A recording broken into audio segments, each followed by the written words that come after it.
To Phoenix PSC learning app. അപ്പോൾ ഇന്ന് നമ്മൾ ഡിസ്കസ് ചെയ്തുകൊണ്ടിരുന്നത് ഗുരുവായൂർ ദേവസ്വം ബോർഡ് LDC എക്സാമിലെ മുൻവർഷ ചോദ്യങ്ങളും അതിൻ്റെ കുറച്ച് വിശദ വിവരങ്ങളുമായിരുന്നു. അപ്പോൾ 2021 ഇതിന് മുന്നേയുള്ള Guruvayur Devaswom board LDC exam നടന്നുകൊണ്ടിരിക്കുന്നത്. അപ്പോൾ ജൂൺ 13 എക്സാമുള്ള എല്ലാവർക്കും ഈ വീഡിയോ ഉപകാരപ്രദമാകുമെന്ന് വിശ്വസിക്കുന്നു. അപ്പോൾ നമ്മൾ കഴിഞ്ഞ ദിവസം ആദ്യത്തെ ഒരു ചോദ്യമേ ഡിസ്കസ് ചെയ്തിട്ടുണ്ടായിരുന്നുള്ളൂ. പക്ഷേ അതിനെക്കുറിച്ചുള്ള എല്ലാ വിശദ വിവരങ്ങളും നമ്മൾ ഡിസ്കസ് ചെയ്തിട്ടുണ്ടായി. അതായത് ചന്ദ്രയാനെ കുറിച്ചുള്ള ക്വസ്റ്റ്യൻ ആയിരുന്നു. അപ്പോൾ നമ്മൾ ചന്ദ്രയാൻ 1, ചന്ദ്രയാൻ 2, ചന്ദ്രയാൻ 3 എന്നതിൻ്റെ എല്ലാ വിശദ വിവരങ്ങളും നമ്മൾ ആ ഒരു ക്ലാസ്സിൽ ഡിസ്കസ് ചെയ്തിട്ടുണ്ടായിരുന്നു.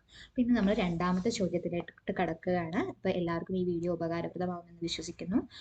ഉപകാരപ്രദമാവുകയാണെങ്കിൽ എല്ലാവരും ലൈക്ക്, ഷെയർ ആൻഡ് സബ്സ്ക്രൈബ്. അപ്പോൾ നമ്മൾ ചാനലിലോട്ട് കടക്കുകയാണ്. ഓക്കെ, അപ്പോൾ നമ്മൾ ഇത് കഴിഞ്ഞ ദിവസം ഡിസ്കസ് ചെയ്ത ക്വസ്റ്റ്യൻസ് ആണ്. പിന്നെ നമുക്ക് അടുത്ത് ഡിസ്കസ് ചെയ്യാനുള്ള ക്വസ്റ്റ്യൻ എന്ന് പറയുന്നത് 2020 സാഹിത്യത്തിനുള്ള നോബൽ സമ്മാനം ലഭിച്ചത് ആർക്കാണ്? അപ്പോൾ ഇത് 2021 നടത്തിയ എക്സാം ആയതുകൊണ്ട് 2020 ക്വസ്റ്റ്യൻ ആണ് ചോദിച്ചിട്ടുള്ളത്. നമുക്കറിയാം ഇപ്പോൾ നമ്മൾ 2025 അപ്പോൾ 2024 നോബൽ പ്രൈസ് ജേതാക്കളെ കുറിച്ച് നമ്മൾ അറിഞ്ഞിരിക്കണം. അപ്പോൾ ഇതിലെ ഉത്തരം എന്ന് പറയുന്നത് ലൂസി ഗ്ലക്ക് ആണ്. അമേരിക്കൻ കവയിത്രിയായ ലൂസി ഗ്ലക്കിനാണ് 2020 സാഹിത്യത്തിനുള്ള നോബൽ സമ്മാനം ലഭിച്ചത്. അപ്പോൾ നമുക്ക് ഇപ്പോൾ 2020 ചോദിക്കാനുള്ള സാധ്യത അധികമില്ല. എന്തായാലും നമുക്ക് 2024 നോബൽ പ്രൈസ് വിന്നേഴ്സ്, എല്ലാ ഫീൽഡിലുമുള്ള നോബൽ പ്രൈസ് വിന്നേഴ്സിനെ കുറിച്ച് നമുക്കൊന്ന് നോക്കാം. അപ്പോൾ ആദ്യമായിട്ട് ഈ നോബൽ പ്രൈസ് കൊടുക്കുന്നത് ആൽഫ്രഡ് നൊബേൽ എന്ന് പറയുന്ന ഒരു സയന്റിസ്റ്റിന്റെ ഓർമ്മയ്ക്ക് വേണ്ടിയിട്ടാണ്. അതായത് അദ്ദേഹത്തിന്റെ ഫണ്ട് ഉപയോഗിച്ചിട്ടാണ് ഇപ്പോൾ നോബൽ പ്രൈസുകൾ കൊടുത്തുകൊണ്ടിരിക്കുന്നത്. സ്റ്റോക്ക്ഹോമിൽ വെച്ചിട്ടാണ് ഇത് കൊടുക്കാറുള്ളത്. അപ്പോൾ ഇത്രയും കാര്യങ്ങളൊക്കെ നമുക്കറിയാം. അതിനുശേഷം ഈ 2024 നോബൽ പ്രൈസ് ജേതാക്കളെ കുറിച്ചാണ് നമ്മൾ പറയുന്നത്. അപ്പോൾ നമ്മൾ എന്ത് പറഞ്ഞു? മെഡിസിൻ 2024 നോബൽ പ്രൈസ് വിന്നേഴ്സ് എന്ന് പറയുന്നത് Victor Ambros and Gary Ruvkun ആണ്. Okay, Victor Ambros and Gary Ruvkun ആണ് മെഡിസിനിലെ 2024 നോബൽ സമ്മാന ജേതാക്കൾ. mRNA, നമ്മൾ DNA കുറിച്ചൊക്കെ കേട്ടിട്ടുണ്ടാവില്ലേ, DNA RNA. അപ്പോൾ അതിലെ mRNAയുടെ കണ്ടുപിടുത്തത്തിനാണ് US സിറ്റിസൺസ് ആയിട്ടുള്ള വിക്ടർ ആംബ്രോസിനും ഗാരി റൗക്കിനും 2024 വൈദ്യശാസ്ത്രത്തിനുള്ള നോബൽ സമ്മാനം ലഭിച്ചത്. അപ്പോൾ അവർ കണ്ടുപിടിച്ചത് പ്രോട്ടീൻ ഉൽപ്പാദിപ്പിക്കുന്ന ജീനുകളുടെ പ്രവർത്തനത്തെ നിയന്ത്രിക്കുന്നതിൽ mRNA വഹിക്കുന്ന പങ്കിനെ കുറിച്ചാണ് അവർ കണ്ടുപിടിച്ചത്. $1.1 മില്യൺ ആണ്, ഏകദേശം 9.2 കോടി രൂപയാണ് നോബൽ പ്രൈസിന്റെ തുക എന്ന് പറയുന്നത്. ഓക്കെ, അപ്പോൾ വിക്ടർ ആംബ്രോസ് ആൻഡ് ഗാരി റൗക്കിനാണ് വൈദ്യശാസ്ത്രത്തിനുള്ള നോബൽ സമ്മാനം ലഭിച്ചത്. ക്ലിയർ അല്ലേ? ഓക്കെ, അപ്പോൾ ഇതിനെ നിങ്ങൾ കോഡ് വേർഡ്സ് ഒക്കെ ഉപയോഗിച്ച് ഓർത്ത് വെക്കാവുന്നതാണ് ഇപ്പം തൽക്കാലം. അപ്പോൾ നമ്മൾ വൈദ്യശാസ്ത്രത്തിൻ്റെ നോബൽ സമ്മാനത്തിനെ കുറിച്ച് പറഞ്ഞു. ഇനി അടുത്ത നോബൽ സമ്മാനം എന്ന് പറയുന്നത് രസതന്ത്രത്തിനുള്ള നോബൽ പുരസ്കാരമാണ്. രസതന്ത്രം ഓർ കെമിസ്ട്രി അല്ലേ? രസതന്ത്രം എന്ന് വെച്ചാൽ കെമിസ്ട്രി. രസതന്ത്രത്തിനുള്ള നോബൽ പുരസ്കാരം എന്ന് പറയുന്നത് 3 പേർക്കാണ് പങ്കിട്ടെടുത്തിരിക്കുന്നത്. David Baker, John Jumper and Demis Hassabis. David Baker, John Jumper and Davis Hassabis എന്ന 3 വ്യക്തികളാണ് ഈ നോബൽ സമ്മാനം പങ്കിട്ടെടുത്തിരിക്കുന്നത്. അപ്പോൾ ഇതിനൊരു കോഡ് വേർഡ് ആയിട്ട് പഠിക്കാന്ന് വെച്ച് കഴിഞ്ഞാൽ, ഓക്കെ, ഇവര് എന്തിനാണെന്ന് വെച്ച് കഴിഞ്ഞാൽ കമ്പ്യൂട്ടേഷണൽ പ്രോട്ടീൻ ഡിസൈനിങ്ങിന് വേണ്ടിയിട്ടാണ്. നമ്മൾ കഴിഞ്ഞത് പറഞ്ഞു, ഇപ്പോൾ mRNAയും നമ്മൾ എന്താ പറഞ്ഞത്, പ്രോട്ടീൻ ഉൽപ്പാദിപ്പിക്കുന്നതിൽ ജീനുകളുടെ പങ്ക് എന്താണെന്ന്, mRNAയുടെ പങ്ക് എന്നതിൻ്റെ രീതിക്കാണ്. അപ്പോൾ ഇതും ഒരു പ്രോട്ടീൻ റിലേറ്റഡ് ആണ്. അതായത് എന്തിനായിരുന്നു അവർക്ക് നോബൽ സമ്മാനം ലഭിച്ചത്? കമ്പ്യൂട്ടേഷണൽ പ്രോട്ടീൻ ഡിസൈൻ, അതായത് 3D സ്ട്രക്ചർ ഓഫ് പ്രോട്ടീൻ നമുക്കറിയാലേ. അപ്പോൾ പ്രോട്ടീനിന്റെ 3D സ്ട്രക്ചർ ഡെവലപ്പ് ചെയ്തെടുത്ത, അതിനെ കമ്പ്യൂട്ടേഷനായിട്ട് അത് ഡെവലപ്പ് ചെയ്തെടുത്ത ആൾക്കാരാണ് ഈ David Baker, John Jumper and Davis Hassabis എന്ന് പറയുന്നത്. ഓക്കെ, അപ്പോൾ ഇതിനൊരു കോഡായിട്ട് ജസ്റ്റ് ഓർമ്മിക്കാൻ വേണ്ടി പറയുന്നതാണ്. കോഡായിട്ട് ഓർത്ത് വെക്കുകയാണെങ്കിൽ നമുക്ക് എന്ത് പറയാം? ഡേവിഡ് കേക്ക് ബേക്ക് ചെയ്തപ്പോൾ അല്ലേ, ഡേവിഡ് എന്ത് ചെയ്തു? ഒരു കേക്ക് ബേക്ക് ചെയ്തു. അപ്പം ഡേവിഡ് കേക്ക് ബേക്ക് ചെയ്തപ്പോൾ, അപ്പോൾ നമ്മൾ കേക്ക് ബേക്ക് ചെയ്താൽ എന്ത് ചെയ്യും? നമ്മളൊരു സ്പെഷ്യൽ ഒക്കേഷൻ അല്ലേ, ഫ്രണ്ട്സിനെയൊക്കെ വിളിക്കും. അപ്പോൾ ഫ്രണ്ട്സായ ജോണിനെയും ഹസനിനെയും വിളിച്ചു. ഓക്കെ, ഫ്രണ്ട്സായ ജോണിനെയും ഹസനെയും വിളിച്ചു. അപ്പോൾ അവരെന്ത് ചെയ്തു? ജമ്പ് ചെയ്ത് വന്നു അല്ലേ. അപ്പോൾ ഇതിൽ നിന്ന് ഡേവിഡ് എന്ന് പറയുന്നത്, ഡേവിഡ് കേക്ക് ബേക്ക് ചെയ്തു, ഡേവിഡ് ബേക്കർ. ജോൺ ജമ്പ് ചെയ്ത് വന്നു അല്ലേ, ജോൺ ജംപർ ആൻഡ് ഡേവിഡ് ഹസാബിസ്. ഇത് ഹസൻ എന്ന് വെച്ചാൽ ആലോചിച്ച് വെച്ചാൽ മതി. അപ്പോൾ ജസ്റ്റ് നിങ്ങൾക്ക് ഓർത്ത് വെക്കാൻ വേണ്ടി പറയുന്നതാണ് ഇതൊക്കെ. ഓക്കെ, ഡേവിഡ് കേക്ക് ബേക്ക് ചെയ്തപ്പോൾ ഫ്രണ്ടായ ജോണിനെയും ഹസനെയും വിളിച്ചു. അവരെന്ത് ചെയ്തു? ആ ഒരു എക്സൈറ്റ്മെന്റിൽ ജമ്പ് ചെയ്ത് വന്നല്ലേ. അപ്പം ഇത് വെച്ചിട്ട് നമുക്ക് എന്താ ആലോചിച്ച് വയ്ക്കാം? രസതന്ത്രത്തിനുള്ള നോബൽ പുരസ്കാരം എന്താണ്? David Baker, John Jumper and Davis Hassabis. Okay അല്ലേ? അപ്പോൾ പ്രോട്ടീനിന്റെ 3D സ്ട്രക്ചറിന് വേണ്ടിയിട്ട്, അതായത് 3D സ്ട്രക്ചർ കമ്പ്യൂട്ടേഷനലി ഡെവലപ്പ് ചെയ്തെടുത്തതിന് വേണ്ടിയിട്ടാണ് ഇവർക്ക് നോബൽ പ്രൈസ് ലഭിച്ചത്. ക്ലിയർ ആണോ? 3D structure of protein. Okay, അതിനുശേഷം നമുക്ക് പറയാനുള്ളത്, അപ്പോൾ നമ്മളിപ്പോൾ എന്തൊക്കെ പറഞ്ഞു? ഇത് വൈദ്യശാസ്ത്രത്തിനുള്ള നോബൽ പ്രൈസും പറഞ്ഞു, രസതന്ത്രത്തിനുള്ള നോബൽ പ്രൈസും പറഞ്ഞു. വൈദ്യശാസ്ത്രത്തിന്റെ വിക്ടർ ആംബ്രൂസും ഗാരി റൗക്കിനുമായിരുന്നു. Victor Ambros and Gary Ruvkun mRNAയുടെ സ്ട്രക്ചർ കണ്ടുപിടിച്ചതിനാണ്. രസതന്ത്രത്തിന് David Baker, John Jumper and Davis Hassabis. അപ്പം നമുക്കിങ്ങനെ കോഡൊക്കെ വെച്ചിട്ട് പഠിക്കാം അല്ലേ? ഓക്കെ, അപ്പം നമ്മൾ ഇനി അടുത്ത നോബൽ പ്രൈസ് എന്ന് പറയുന്നത്, അതായത് അടുത്ത സെക്ഷൻ ഓഫ് നോബൽ പ്രൈസ് ഏതിനാണ് കിട്ടിയത്? ഓക്കെ, അപ്പോൾ അടുത്ത സെക്ഷൻ ഓഫ് നോബൽ പ്രൈസ് ആർക്കായിരുന്നു കിട്ടിയത്? നമ്മൾ വൈദ്യശാസ്ത്രത്തിന്റെ പറഞ്ഞു, രസതന്ത്രത്തിന്റെ പറഞ്ഞു. അപ്പം ഇനി അടുത്തത് നമുക്ക് പറയാനുള്ളത് ഏതാണ്? ഫിസിക്സിന്റെ അല്ലേ? ഇപ്പോൾ ഫിസിക്സിന്റെ നോബൽ, അതായത് ഭൗതിക ശാസ്ത്രത്തിന്റെ നോബൽ പ്രൈസ് കിട്ടിയത് ഇത്തവണ 2 പേർക്കാണ്. ജോൺ എ ഹോപ്ഫീൽഡിനും ജെഫ്രി ഇ ഹിൻറ്റണും. John A Hopfield and Geoffrey Hinton. So ഈ 2 പേർക്കാണ് ഫിസിക്സിലെ നോബൽ പ്രൈസ് കിട്ടിയത്. അപ്പോൾ മെഷീൻ ലേണിംഗിനാണ് ഇവർക്ക് നോബൽ പ്രൈസ് കിട്ടിയത്. അതായത് നോബൽ പ്രൈസ് കിട്ടിയതിന്റെ ഫീൽഡ് എന്ന് പറയുന്നത് എന്താണ്? മെഷീൻ ലേണിംഗ് ആണ്. ക്ലിയർ അല്ലേ? അപ്പോൾ നമുക്ക് ഇതിനെ കോഡായിട്ട് പറയുമ്പോൾ എങ്ങനെ പറയാം? മെഷീൻ ലേണിംഗ്, ഇപ്പോൾ എഞ്ചിനീയറിംഗ് ഒക്കെ പഠിക്കുന്ന ആൾക്കാർക്ക് മെഷീൻ ലേണിംഗ് എന്ന് പറയുന്നത് ഒരു ഇതായിരിക്കും അല്ലേ? അതായത് ഒരു സബ്ജക്റ്റ് ആയിട്ട് പഠിക്കാനുള്ളതാണ്. അപ്പം മെഷീൻ ലേണിംഗ് പഠിക്കാതെ, മെഷീൻ ലേണിംഗ് ഭയങ്കര ടഫായിട്ടുള്ള സബ്ജക്റ്റ് ആണ്. അപ്പം മെഷീൻ ലേണിംഗ് പഠിക്കാതെ വന്ന ജോണിന്, അതായത് നമ്മുടെ ജോൺ എന്ത് ചെയ്തില്ല? മെഷീൻ ലേണിംഗ് പഠിച്ചില്ല. പഠിക്കാതെ വന്ന ജോണിന് ഫ്രണ്ടായ ജെഫ്രി എന്ത് ചെയ്തു? ജെഫ്രി ഹിൻഡ് കൊടുത്തു. അതായത് എക്സാമിന് ജെഫ്രി ഹിൻഡ് കൊടുത്തു. അപ്പൊ ഹിൻഡ് കൊടുത്തപ്പോൾ ജോണിന് എന്ത് വന്നു? എക്സാം ജയിക്കുന്നൊരു ഹോപ്പ് വന്നു അല്ലേ? അപ്പോൾ ഇങ്ങനെയൊക്കെ പറഞ്ഞ്, അതായത് ഒരു കഥ പോലെ പഠിച്ചു വയ്ക്കുക. ഇപ്പം ഞാനിത് ജസ്റ്റ് എനിക്ക് ഓർമ്മ വയ്ക്കാൻ വേണ്ടി പഠിച്ചു വെച്ചതാണ്. മെഷീൻ ലേണിംഗ് പഠിക്കാൻ വന്ന ജോണിന് ജെഫ്രി ഹിൻഡ് കൊടുത്തു. അപ്പോൾ ജോൺ ഹോപ്ഫീൽഡും, അപ്പോൾ അത് ജോണിന് ഹോപ്പായി അല്ലേ? അപ്പോൾ ജോൺ എ ഹോപ്ഫീൽഡും ജെഫ്രി ഹിൻറ്റണുമാണ് മെഷീൻ ലേണിംഗ് ആണ് അവരുടെ ഫീൽഡ് എന്ന് പറയുന്നത്. ക്ലിയർ അല്ലേ? നമ്മൾ വൈദ്യശാസ്ത്രത്തിന്റെ Nobel Victor Ambros and Gary Ruvkun. പിന്നെ നമ്മൾ രസതന്ത്രത്തിനുള്ള നോബൽ പറഞ്ഞു. ആരൊക്കെയായിരുന്നു രസതന്ത്രത്തിനുള്ള നോബല്?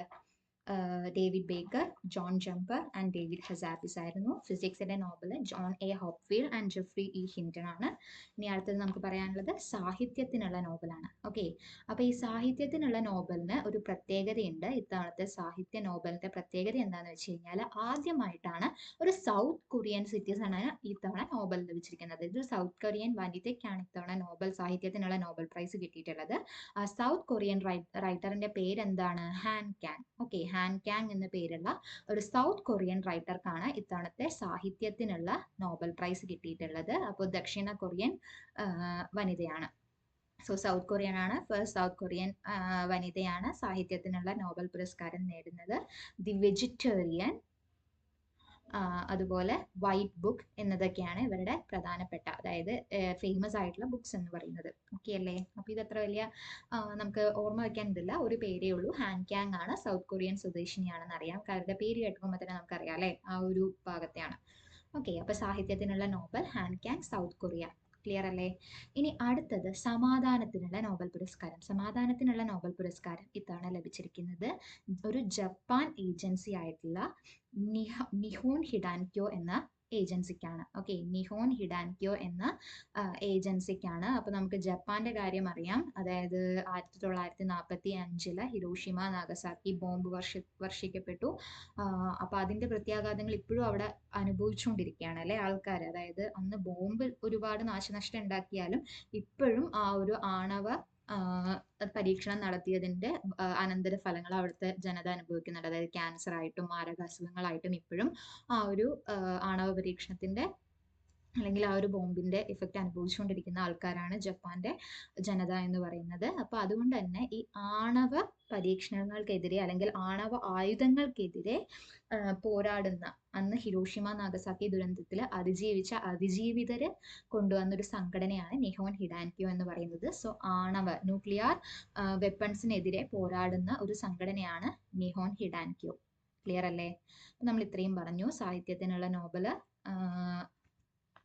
അത് കഴിഞ്ഞിട്ട് നമ്മൾ ഇത്രയും രസതന്ത്രം പറഞ്ഞു, ഭൗതിക ശാസ്ത്രം പറഞ്ഞു, സാഹിത്യത്തിനുള്ള നോവൽ പറഞ്ഞു, പിന്നെ നമ്മൾ ഓക്കെ. അപ്പം നമ്മൾ സാഹിത്യത്തിനുള്ള നോവൽ പറഞ്ഞു. പിന്നെ എന്തൊക്കെയാ പറഞ്ഞത്? എക്കണോമിക്സിനുള്ള നോവലാണ് നമുക്ക് പറയാൻ ബാക്കിയുള്ളത്. അപ്പോൾ എക്കണോമിക്സിന് നോബൽ പ്രൈസ് കിട്ടിയത് ഇത്തവണ 3 ആൾക്കാർക്കാണ്. സൈമൺ ജോൺസൺ, ജെയിംസ് റോബിൻസൺ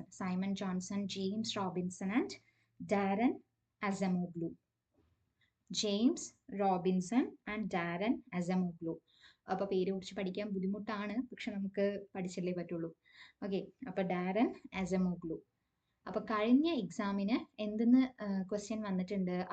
അതിന് മുന്നത്തെ വർഷത്തെ 2021 നടന്ന എക്സാമിന് 2020 നോബൽ പ്രൈസിനെ കുറിച്ച് ചോദിച്ചിട്ടുണ്ട്. അപ്പൊ ഇത്തവണത്തെ ഇപ്പൊ 2025 നടക്കുന്ന എക്സാമിന് എന്തായാലും 2024 നോബൽ ചോദിക്കാനുള്ള സാധ്യതയുണ്ട്. ഈ എക്സാമിന് മാത്രമല്ല, എല്ലാ എക്സാംസിനും നമ്മൾ കറണ്ട് അഫയേഴ്സ് ഭാഗത്ത് നിന്ന് നോബൽ പ്രൈസ്, ഓസ്കാർ അതുപോലുള്ള കാര്യങ്ങൾ പഠിച്ചിട്ട് പോകണം. ഓക്കെ, അത് നമ്മൾ ചെയ്യണം എന്നുള്ളതാണ്. അത് ബേസിക് ആയിട്ടുള്ള ഒരു കാര്യമാണ്.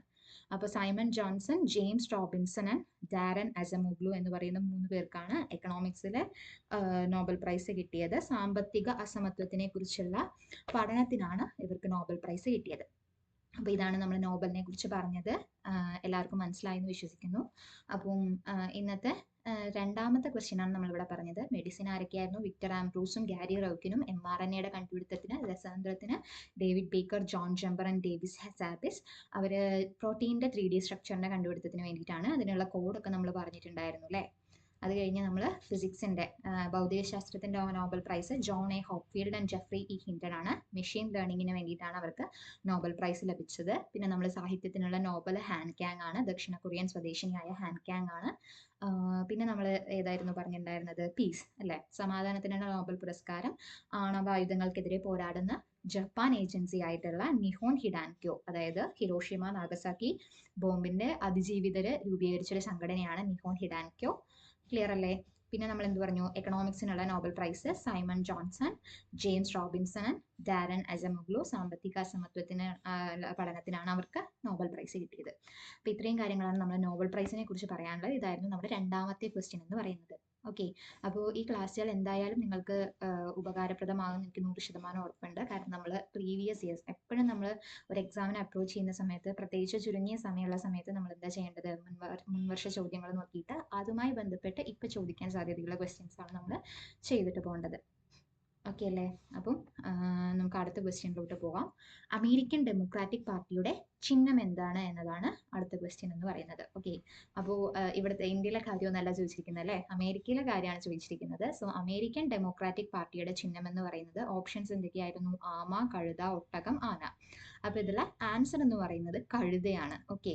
നമ്മൾ വിചാരിക്കില്ല, പക്ഷെ കഴുതയാണ് ഒട്ടകം. അതിന് പിന്നിൽ ഒരു കഥയുണ്ട്. അതായത് ആൻഡ്രൂ ജാക്സൺ എന്ന് പറയുന്ന ആള് പ്രസിഡൻഷ്യൽ പ്രചരണം നടത്തുന്ന സമയത്ത് അദ്ദേഹത്തിന്, അതായത് അയാളുടെ പേര് ജാക്സൺ എന്നാണല്ലോ, അപ്പൊ അയാളെ ആസ് കഴുത എന്നുള്ള ഒരു രീതിക്ക് ആൾക്കാർ, എതിരാളികൾ ഒപ്പോണൻസ് അദ്ദേഹത്തെ കളിയാക്കിയപ്പോൾ അദ്ദേഹം അതിനെ ഒരു ശക്തിയുടെയും കഠിനാധ്വാനത്തിന്റെയും പ്രതീകമായിട്ട് സ്വീകരിച്ചിട്ട് ഡെമോക്രാറ്റിക് പാർട്ടിയുടെ ചിഹ്നമായിട്ട് കഴുതയുടെ ചിത്രമാണ് അദ്ദേഹം സെലക്ട് ചെയ്തത്. ഇനി റിപ്പബ്ലിക്കൻ പാർട്ടിയുടെ ചിഹ്നം, അതായത് അമേരിക്കയിലെ 2 പ്രധാനപ്പെട്ട പാർട്ടികളാണുള്ളത്. ഒന്ന് ഡെമോക്രാറ്റിക് പാർട്ടിയും പിന്നൊന്ന് റിപ്പബ്ലിക്കൻ പാർട്ടിയും. സോ റിപ്പബ്ലിക്കൻ പാർട്ടിയുടെ ചിഹ്നം എന്ന് പറയുന്നത് ആനയാണ്. അപ്പൊ ക്ലിയർ അല്ലേ? ഡെമോക്രാറ്റിക് പാർട്ടിയുടെ ചിഹ്നമാണ് ചോദിച്ചിരിക്കുന്നത്, കഴുതയാണ് ഉത്തരം. റിപ്പബ്ലിക്കൻ പാർട്ടിയുടെ ചിഹ്നം എന്ന് പറയുന്നത് ആനയാണ്.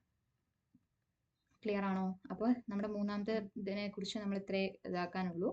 പക്ഷെ നമുക്ക് എന്താ, വിദേശത്തുള്ള ദൂരത്തെ കാര്യങ്ങളും ചോദിക്കുന്നുണ്ട് എക്സാമിന് എന്നുള്ള കാര്യമാണ് നമ്മൾ മനസ്സിലാക്കേണ്ടത്. ഓക്കെ. OBOR എന്നതിന്റെ വികസിത രൂപം എന്നതാണ് ക്വസ്റ്റ്യൻ. നമുക്കറിയാം OBOR എന്ന് പറയുന്നത് ഇപ്പോഴും ആനുകാലിക പ്രസക്തിയുള്ള ഒരു ടോപ്പിക്കാണ് അല്ലേ? വൺ ബെൽറ്റ് വൺ റോഡ് എന്നതാണ് OBORന്റെ പൂർണ്ണ രൂപം എന്ന് പറയുന്നത്. അപ്പൊ ഇതൊരു ചൈനയുടെ ഇനീഷ്യേറ്റീവ് ആണ്. അതായത് അവരുടെ ഒരു വികസന തന്ത്രമാണ്.